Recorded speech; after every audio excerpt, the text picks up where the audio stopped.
సంతోషమయ్యా, మీరు కష్టపడుతున్నారు, శ్రమ చేస్తున్నారు, మంచి బిల్డింగ్లు కడుతున్నారు. మీరు కట్టేది బిల్డింగ్లే కాదు, దేశ సంపద సృష్టిస్తున్నారు, రాష్ట్ర అభివృద్ధికి దోహదం చేస్తున్నారు. ఈరోజు మీ యొక్క కష్టం నేను చూశాను.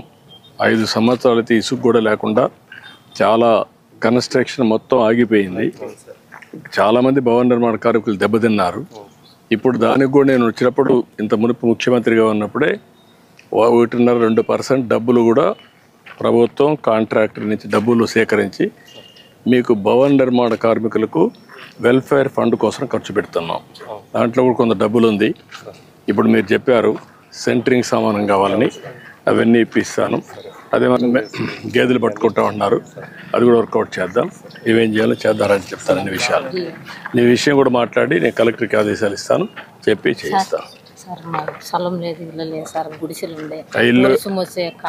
ఇల్లు కట్టిస్తాను, ఇంటి జాగా ఇప్పించి ఇల్లు జాగా కూడా ఇమ్మంటాను, ఇచ్చి అన్నీ చేస్తాను. రండి.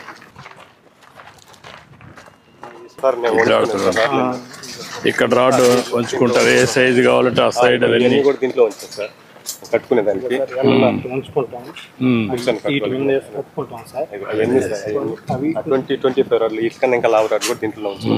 చాలా సంతోషమా. ఈరోజు మొట్టమొదటిసారిగా మీ యొక్క కన్స్ట్రక్షన్ అంతా కూడా భవన నిర్మాణం డీటెయిల్స్కి వెళ్ళాను.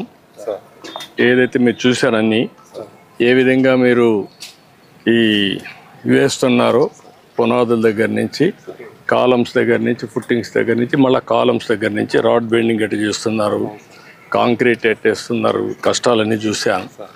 ఈరోజు ముఖ్యంగా మేడే ఉత్సవాలు జరుపుకునే ఈ సందర్భంలో భవన నిర్మాణ కార్మికుల దగ్గరికి వచ్చి ఇవన్నీ చూడడం చాలా సంతోషంగా ఉంది. అదే సమయంలో మీ కష్టాలు కూడా అర్థం చేసుకున్నాను. మీ కష్టాలన్నీ పరిష్కారం చేసే విధంగా ప్రభుత్వం ఏమేం చేయాలో చేద్దాం. ఫుట్టింగ్ దగ్గర నుంచి పెయింటింగ్ వరకు మీ కష్టాలని నాకు అర్థమైనాయి. అవన్నీ సానుకూలంగా ఆలోచించి ఏ విధంగా పరిష్కారం చేస్తాను.